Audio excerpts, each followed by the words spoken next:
Somewhere in Lancaster, Pennsylvania, a man is sleeping tonight. He is warm. He is comfortable. The woman he loves is beside him. Tomorrow he has plans. Maybe a gig to prepare for, maybe church on Sunday, maybe just the slow, easy rhythm of a holiday week. People in this town know his name. They trust him. They like him. And today he murdered someone, not years ago, not in another life. Today, this morning, December 21st, 1992, he walked into a young woman's apartment 4 days before Christmas, and he destroyed everything she was and everything she would have been.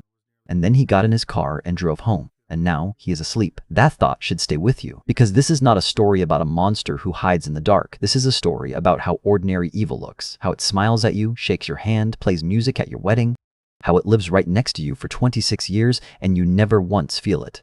But before we get to him, you need to know her, because Christy Mirack is not a case number. She was a person, a real one. And this story only makes sense if you feel that first. Christy grew up in Shamokin, Pennsylvania. Small town, close families, the kind of place where your neighbors know your mother's name and your mother knows theirs. He was the middle child, older sister Alicia, younger brother Vince, and from everything the people around her said, she was the kind of person a family builds itself around without even realizing it. Her brother Vince has never stopped talking about her. Decades later, the weight of losing her has never left his voice. He remembers the garage. When they were kids, Christy would pull Vince in there on cold afternoons and set up a classroom, a chalkboard on the wall, Vince as the only student. Christy at the front, chalk in hand, running her lesson like the whole thing was already real. She was not playing pretend, she was practicing. That dream followed her every single year after that, through high school, through college at Millersville University, right into the fall of 1992, when she finally stood in front of her own real classroom. 6th grade, Roarstown Elementary School, Lancaster, Pennsylvania. To get there, she had left behind the only world she had ever known, 78 miles. That was the distance between her new apartment in Lancaster and her family back in Shamokin. In 1992, that was not just a number on a map. There were no video calls, no instant messages, just the phone in the evenings and the quiet of a city where nobody had known her since childhood. If Christy needed someone in the middle of the night, the people who loved her most were over an hour away. She was 25 years old, alone in a new city, building a new life from nothing. And here's what makes that loneliness matter. In 1992, Lancaster, Pennsylvania, if you screamed inside your apartment and nobody knew your name in that building, nobody would recognize your voice. She was that alone, but inside that classroom, you would never have known it.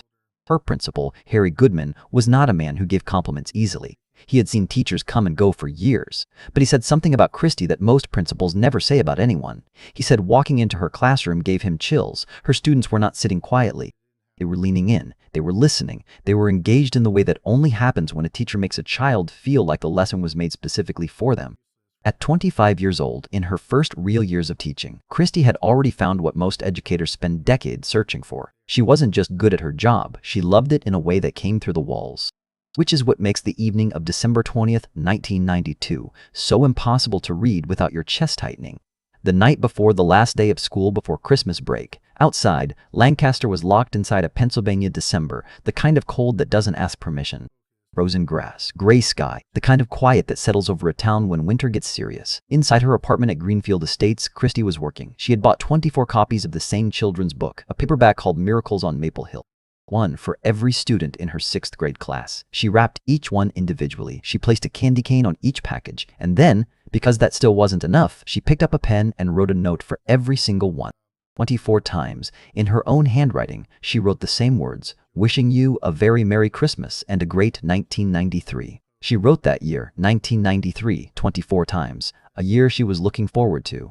A year full of lesson plans and new chapters and all the things a 25-year-old woman with her whole life still ahead of her thinks about when December feels bright and a new year is almost here. She never saw it. She sat in the quiet of that apartment pressing down tape, tucking in candy canes, writing the future in ink, completely unaware that someone had already decided her future was over. While the wrapping paper crinkled and the peppermint smell of those candy canes filled the room, while her handwriting dried on those 24 little cards, the clock was already running out. Not on 1992, on her. Those 24 wrapped books would be found the next morning, scattered across her living room floor. December 21st, Monday, 7 a.m. Her roommate Mary Lecco got ready and walked out the door. Christy was awake. She was dressed, coat on, gloves on, the bag of gifts sitting right there, ready. She usually left at 7:45. The morning was still, no traffic yet, just the sound of a Lancaster winter, frozen ground, cold air, the kind of silence that feels like the whole world is holding its breath. At 7:15, a woman in the complex stepped outside to walk her dog. The ground was hard under her feet. She crossed the parking area and noticed something, a light-colored car sitting in the overflow lot directly across from Christy's townhouse. A man climbed out, white male, muscular, stringy dark hair. He walked across the street straight toward Christy's door.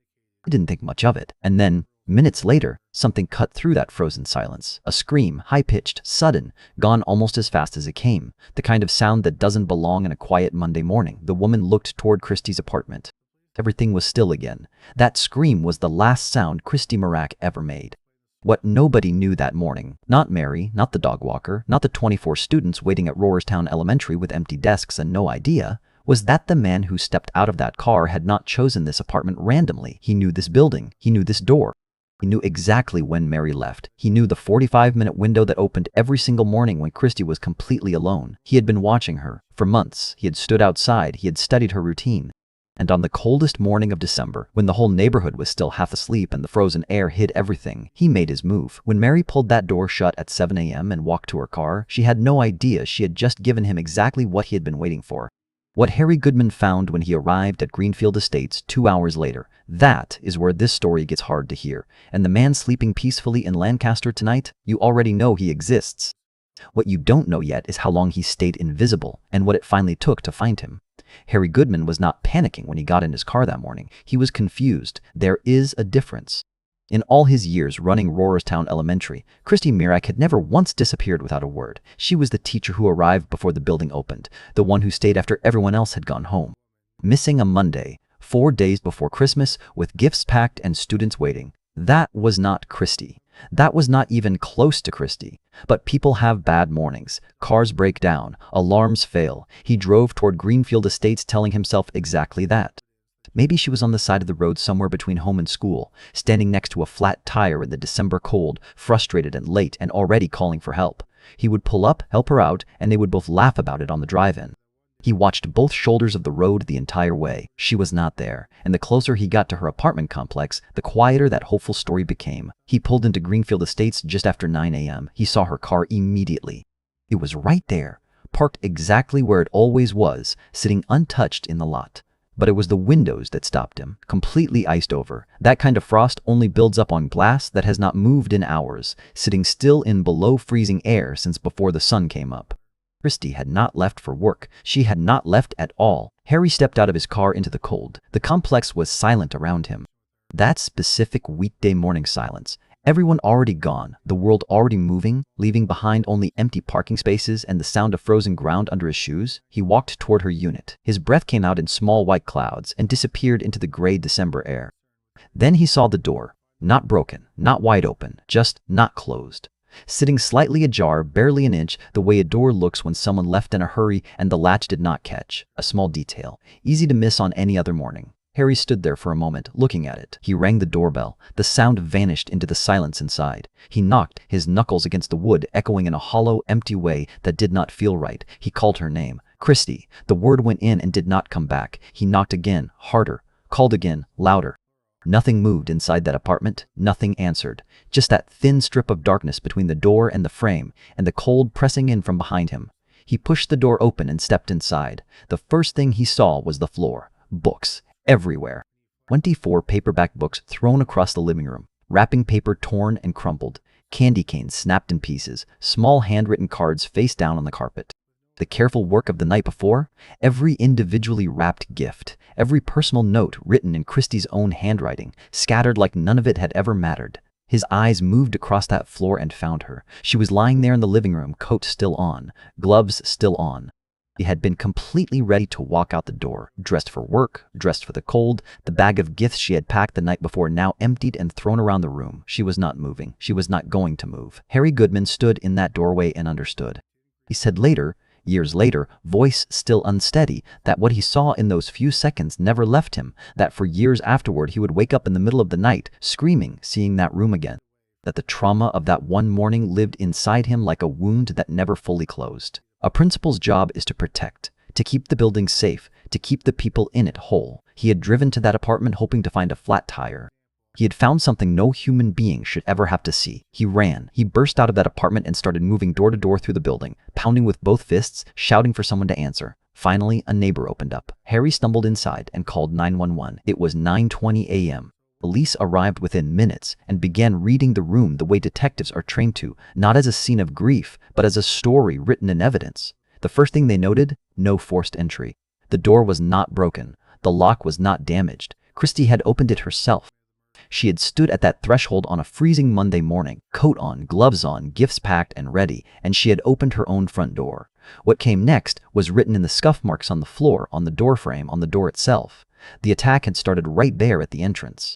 Immediate, explosive, no time to react. The struggle had moved from the doorway into the living room, and somewhere in those few feet, Christy had reached for anything she could find. She tried to defend herself with what she could find, but she was eventually overpowered. The struggle ended in the most tragic way possible inside that living room. The medical examiner confirmed that her life was taken by force. She had also been subjected to a brutal, personal attack. She was still wearing her coat and gloves when they found her. She had been seconds from walking out that door. Detectives canvassed the complex immediately, and a neighbor came forward.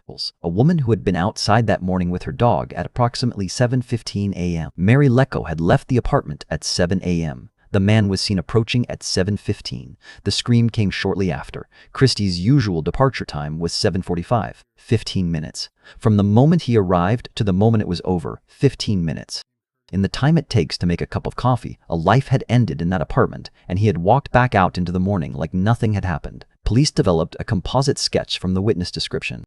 The vehicle, light-colored, possibly a white compact, was logged and circulated, and then forensics got to work on what the killer had left behind. He had left a great deal behind. DNA on Christy's body, DNA in drops of blood found around the scene, and critically, biological material on the carpet directly beneath where she had been lying. Investigators cut that section of carpet out entirely, bagged it, and sent it to the lab. A DNA profile came back, strong, clean, specific enough to identify one single person on Earth. It was entered into CODIS, the FBI's national DNA database, and the search began. Nothing came back. Here is what that silence meant. CODIS had only existed for 2 years.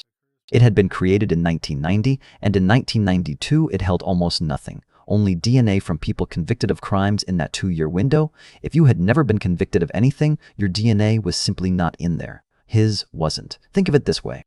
The killer had left a message inside that apartment, his complete biological identity, everything science would ever need to find him, preserved on a piece of cutout carpet in a Pennsylvania evidence locker. A message written in the most precise language that exists.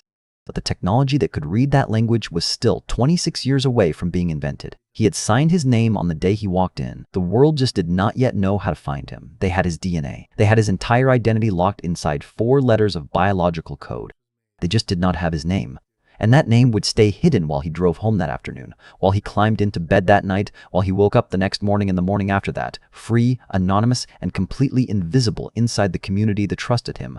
The investigation was just beginning, and the first place detectives looked for answers was someone much closer to Christy than anyone had expected. By the time December turned into January, Lancaster had changed, not visibly, not in any way you could photograph. But you could feel it in the small things. Deadbolts turned twice at night.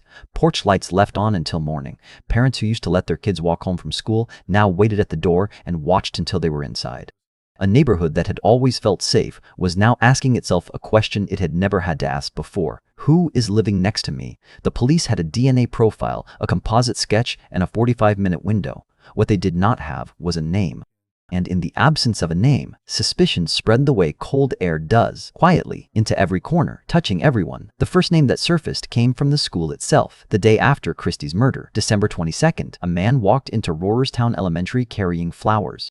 He asked to see Christy. He said he was a close friend just stopping by to say hello. Christy's death had been on every news station in Lancaster. It had made national headlines. The entire school was in mourning. Students had been told. Staff had been told. The community knew. This man, apparently, did not, or at least that was what he claimed. Staff found it deeply strange. A close friend who didn't know she was dead? They called the police. And the next day, the same man called the school again, this time asking whether there were counseling services available for people grieving Christy's loss. The principal told him he was not welcome and to stop calling. When detectives looked into him, what they found made the hairs stand up. His name, at least what people called him, was Dagger. He was not Christy's age. He was not single. He was a married man, 20 years older than her, living in another state. And Christy had been seeing him secretly, a relationship so hidden that she had told only 1 or 2 people about it. Even her closest friends hadn't known the full picture. But that was not the most alarming part. 2 days before her murder, Christy had ended it. She had broken things off, told him it was over, and cut contact. 2 days later, she was dead. Detectives brought him in. The timeline, the secrecy, the suspicious behavior at the school, everything pointed in one direction. Viewer, at this point you're thinking what the investigators were thinking. This is him. It has to be him. It wasn't. Dagger had an alibi so clean it was almost frustrating. On the morning of December 21st, he had been in Virginia, hours away, getting the address changed on his driver's license. A government record, time-stamped, verifiable. He submitted to a polygraph. He passed. He voluntarily gave his DNA. No match. He was ruled out completely. And the investigation, which had felt for a brief moment like it was about to close, opened back up wider than before. The next person detectives looked at was someone even closer to Christy, Harry Goodman, her principal, the man who had found her body. Here is the logic police were working with. There was no forced entry. Christy had opened that door herself, which meant she likely knew, or at least recognized, whoever was standing on the other side. And Harry Goodman was someone who knew her schedule, knew her apartment address, and had been the one to discover her. In homicide investigations, the person who finds the body is always looked at. Always. Harry was devastated when detectives turned their attention to him. He had driven to that apartment out of genuine fear for someone he respected deeply. He had found something that broke something inside him permanently, and now he was being asked to prove he hadn't done it. He cooperated fully. He gave his alibi. He submitted his DNA. He passed a polygraph. No match. Cleared. 2 suspects, 2 dead ends, and the real killer had not even registered as a name on anyone's list. The investigation widened. Detectives interviewed 500 people in the first phase, then kept going. By 1995, 3 years after the murder, that number had reached 1,500. 1,500 people interviewed, nearly 60 formally cleared as suspects. Tips followed, leads chased, every thread pulled until it either connected to something or snapped in their hands. Every single one snapped. There were also 3 separate reports from residents at Greenfield Estates about a peeping Tom, a man seen lurking outside apartment windows, watching young women inside. The reports were investigated, descriptions were vague, no identification was ever made. At the time, those 3 incidents felt like a side note. They were not a side note. But in 1992, 1993, 1994, nobody knew that yet. What investigators knew was that every lead had a dead end waiting at the other side of it. The DNA in the evidence locker was real. The killer's identity was locked inside it, and the science to open that lock had not been invented yet. Weeks became months, months became years. The file grew thicker and went quieter at the same time. Through all of it, the Mirack family waited. Christy's father, Vincent, her sister, Alicia, her brother, Vince, who had been 21 years old when he lost his sister and who had been carrying that weight every single day since. And Christy's mother, Jerry. Jerry Mirack was the kind of woman who did not sit quietly with pain. In the years after Christy's murder, she gave interviews. She made public appeals. She sat in front of television cameras and said what every mother in her position says, please, if you know something, say something. She kept her daughter's name alive with everything she had. And then cancer came for her. Through her illness, Jerry's family said her grief over Christy never softened. It just changed shape. The not knowing was its own kind of dying. She had buried her daughter without answers, and now she was running out of time to ever get them. In her final months, she made one last public plea. One more interview, one more appeal to anyone who might know something, one last attempt to give her daughter what she deserved. In November of 2002, Jerry Mirack died, 10 years after Christy. The question she had carried for a decade, who did this to my daughter, went with her unanswered into the ground. There is a particular cruelty in that. A mother who spent 10 years fighting for justice and died before it arrived. It is the kind of cruelty that has no explanation and no comfort. But before she died, Jerry had asked something of her son Vince. Don't let this go. And Vince Mirack, who had grown up watching his sister run that imaginary classroom in their garage, who had been 21 years old when the phone call came, who had spent a decade watching his mother fight and his family fracture, made her a promise. He was not going to let this go. The case file was cold. The leads had dried up years ago. The police were not abandoning it, but they had nothing new to chase. Christy's killer was out there somewhere, living his life, untouched and unnamed. But Vince had made a promise to a dying woman. And that promise was about to become the thing that kept this case alive long enough for science to finally catch up. The investigation had gone cold, but the right person was still fighting. And the tools that would eventually find Christy's killer, those were coming. Just not yet. The world did not stop for Christy Mirack. It never does. That is the brutal truth about unsolved cases that nobody talks about enough. The investigators move on to new cases. The news cycle moves on to new stories. The neighbors who double-locked their doors in January of 1993 eventually started leaving them unlocked again. Life, with its complete indifference to unfinished grief, simply continued. But Vince Mirack did not continue. He got up every morning carrying the same weight he had gone to bed with the night before: his sister's face, his mother's voice asking him not to let go. The question that had no answer, not in 1993, not in 1998, not in 2002 when they buried his mother with it still unanswered. Vince was not moving on. Vince was not built for moving on. He had made a promise, and he intended to keep it, even if it cost him every comfortable thing in his life. So in 2007, 15 years after Christy was murdered, he went looking for allies. He found them in another family carrying the same wound. Lindy Beepler had been murdered in Lancaster County in December of 1975, 17 years before Christy. Same county, same cold, same unanswered silence that followed. Her family had been living with that silence for over 3 decades. Vince reached out to them, and together they did something that required a specific kind of stubbornness to pull off. They put up a billboard, not a small one, a full highway billboard on one of Lancaster's busiest roads, thousands of vehicles passing it every single week. 2 photographs. 2 names. And above them, in large letters, a question directed at every person who drove past: do you know who murdered us? Think about what it takes to do that. To stand at the base of a billboard with your dead sister's face on it, on a highway where strangers drive past without slowing down, and still believe that somewhere out there, someone is going to see it and pick up the phone. That is not hope in the easy sense. That is hope that has been stripped of everything comfortable and is running on nothing but refusal. We have covered Lindy Beepler case in our previous video. You can watch it. Link for Lindy case is in the description. Most drivers passed that billboard on their way to work and forgot about it by lunchtime. Vince did not forget about it for a single day. In 2009, he built a Facebook page for Christy's case. This was still early enough in social media's life that doing this required real effort. Writing posts, sharing information, trying to reach people who might know something, keeping a 17-year-old murder in a space where people's attention lasted seconds. It generated awareness. It generated comments and shares and messages from people who remembered Christy, who had gone to school near her, who had followed the case over the years. It did not generate a suspect. The years kept moving. The file kept sitting.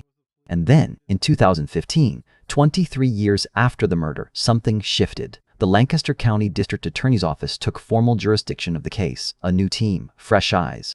And among them, a prosecutor named Christine Wilson, who had a connection to this case that was personal in a way that went beyond professional obligation. Christine Wilson had been a senior in high school when Christy Mirack was murdered. She had grown up in Lancaster. Had watched this case go cold from the outside, the way the whole community had. And now she was inside it, spending her nights and weekends reading through thousands of pages of reports, evidence logs, interview transcripts, going back to the beginning and asking whether anything had been missed. Years passed by, she said later. The family was becoming very frustrated, investigators were becoming frustrated, and the public was also very frustrated. She was not willing to add her name to that list of people who gave up. The team began looking at what new forensic technology could do with the DNA that had been sitting in that evidence locker for over 2 decades. And in March of 2017, they made a call to a company in Virginia called Parabon Nanolabs. What Parabon did with DNA had never been possible before.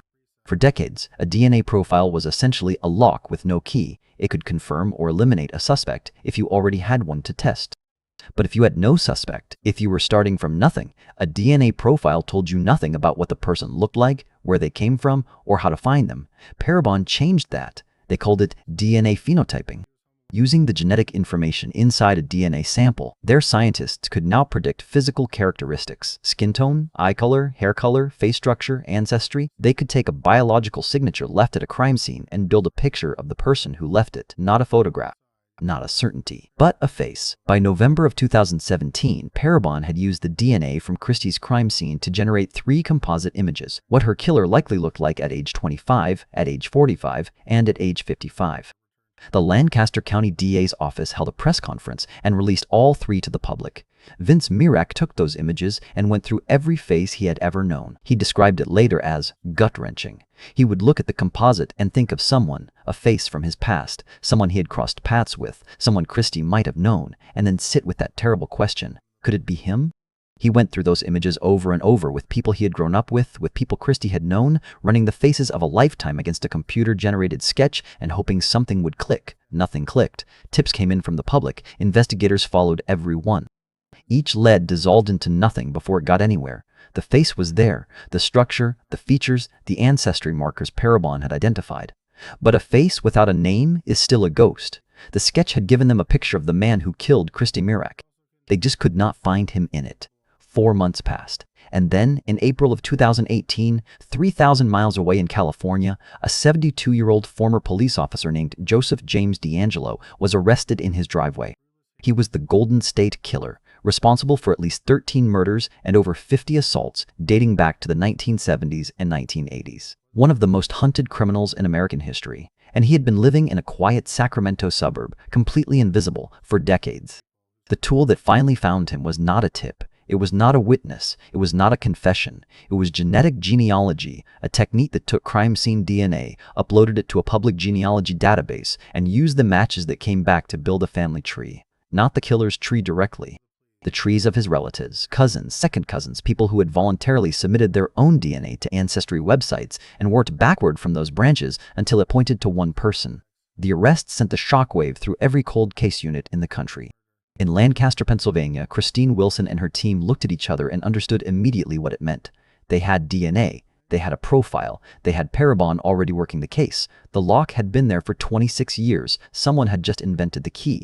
They were weeks away from a name. They just didn't know it yet. And the man who had been sleeping peacefully in this same town for 26 years was about to make one small, careless mistake at an elementary school of all places. That would end everything. Cece Moore was not a detective. No badge. No degree, no office. She was a self-taught genealogist, a former actress who had fallen into family research years ago and never climbed back out. She worked from home, built family trees on a laptop, and had a skill that no police academy on earth was teaching yet. After the Golden State Killer arrest in April 2018 proved that genetic genealogy could break a cold case wide open, the Lancaster team moved immediately.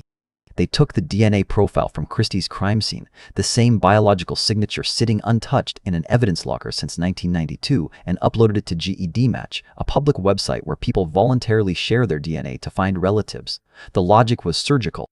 If any blood relative of the killer had ever submitted their DNA to this database, the system would flag a partial match. Not the killer directly, someone connected to him. And from that connection, a skilled genealogist could build outward, eliminate branches, and follow the tree until only one person was left. Cece Moore received the file and got to work. She said later, simply, "I felt really drawn to Christie's case.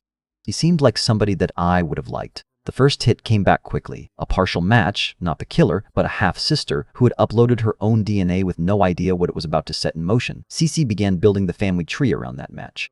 Parabon's phenotyping had already told her something specific about the killer's ancestry: Northern European from his mother's side, Puerto Rican from his father's. That combination narrowed the search considerably. As Cece traced the branches forward, they kept pointing to the same place: Lancaster, Pennsylvania. The killer had never left. He had been in this city the entire time, living, working, breathing the same air as Christie's family, while they grieved and searched and slowly ran out of hope. But a family was not a name. She needed to find a specific person. And the man she was looking for carried his mother's surname, not his father's. His Puerto Rican heritage was invisible on paper. She was searching through records for a man whose ancestry only told half his story. Then she found the article, an old piece from a Lancaster newspaper. A local profile, the kind of feature a community paper runs on someone moderately well known. Somewhere inside it, almost in passing, the subject mentioned that he enjoyed cooking Puerto Rican food because his father was Puerto Rican. Cece read that sentence and felt everything lock into place. "That was it," she said. "That was the final piece I needed." Raymond Charles Rowe. Lancaster knew that name. Rowe had been a fixture in this city since his teens, breakdancer in the 1980s. Local DJ battle winner, house DJ at the Chameleon Club, Lancaster's most well-known live music venue. He ran a DJ school. He had a wedding business so popular that clients booked him months ahead. He went to church. He had children. People who knew him described his way with people as the reason for his success. Easy to like, impossible to suspect. And just months before he murdered Christy Mirack, he had co-organized a community rally on Lancaster Square called Stop the Violence, an event designed to steer young people away from crime. He organized an anti-violence rally. Then he committed a murder. Then he walked back into this community and kept performing at weddings for 26 more years without a single person knowing. That is not a monster hiding in the dark. Monsters are visible if you know where to look. This was something colder, a man with a complete double life, two separate versions of himself running in parallel, and enough self-control to never let either one touch the other. His only legal record in 26 years was a 2001 noise complaint from playing music too loud. Charges dismissed. He had lived 4 miles from Christy. He drove past her apartment building daily. It sat directly on his route to work. She sunbathed outside. There had been 3 Peeping Tom incidents at Greenfield Estates, never solved. His white 1988 Toyota Celica matched the car the dog walker had seen that morning. And in Christy's wallet, there was a ticket stub from the Chameleon Club, the venue where Roe worked Friday nights. She had been there. He had been behind the decks. At some point, their worlds had crossed, and something in him had fixed on her. Cece gave law enforcement Roe's name on May 14, 2018, but a name alone could not make an arrest. They needed his DNA, a direct match against the profile in that evidence locker, and they could not ask him. If he knew they were coming, he might run. They needed his DNA without him knowing it was being taken, so they watched him. On May 31, 2018, an undercover surveillance team followed Roe to Smoketown Elementary School, where he was performing at a school event. An undercover officer was inside, watching him move through the crowd, watching him set up, watching him work. The event ended. People left. Roe gathered his equipment, walked toward the exit, and did something completely thoughtless, the kind of thing a person does dozens of times a day without registering it. He tossed a water bottle he had been drinking from into a bin. He spat his chewing gum into a cup and dropped that in too. The undercover officer waited until Roe walked out the door, then retrieved both items from the bin. The samples went to the Pennsylvania State Police Crime Lab.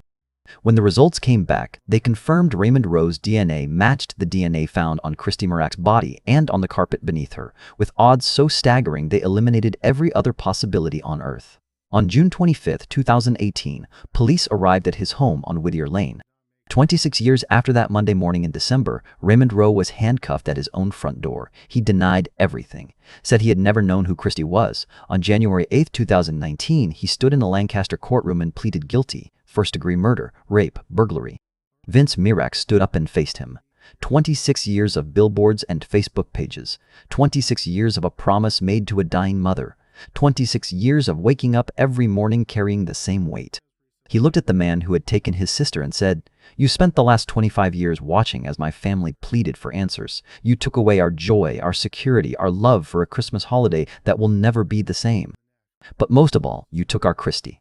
Roe turned to the family, voice shaking. "I can't imagine what you're going through. I apologize." He gave no motive, no explanation, no answer to the only question that mattered: why? Later, he would try to withdraw his plea, claim his lawyers pressured him, claim he and Christy had been in a consensual relationship, claim someone else had killed her after he left. In an earlier interview with his own defense team, he had used a single word to describe what happened that morning: napped. Every appeal was denied. Life without parole, plus 60 to 120 years. Raymond Roe now sits in the State Correctional Institution at Waymart, Pennsylvania. He will die there. Where Roarstown Elementary once stood, there is a memorial garden now. Bricks etched with students' names surround it. Every year, on the anniversary of her death, yellow ribbons appear on the nearby trees, tied quietly by people who still remember. She had wrapped 24 books the night before she died, pressed a candy cane to each one, written the same words by hand 24 times in her own handwriting, "Wishing you a very Merry Christmas and a great 1993. Justice came. 26 years late, but it came. 1993 never did. Christy Mirack was 25 years old. She had her coat on and her gifts packed and her whole life ahead of her, and it was stolen in 15 minutes. I want to ask you something before you go. When you think about Raymond Roe, a man who lived in the same community, shook the same hands, played music at people's most joyful moments, for 26 years, what does that tell you about how well we actually know the people around us? And do you think Vince Mirack's refusal to let this case die was what ultimately kept it alive long enough for the science to catch up? Would justice have ever come without him? Leave your thoughts below. Say her name. That is the least she deserves.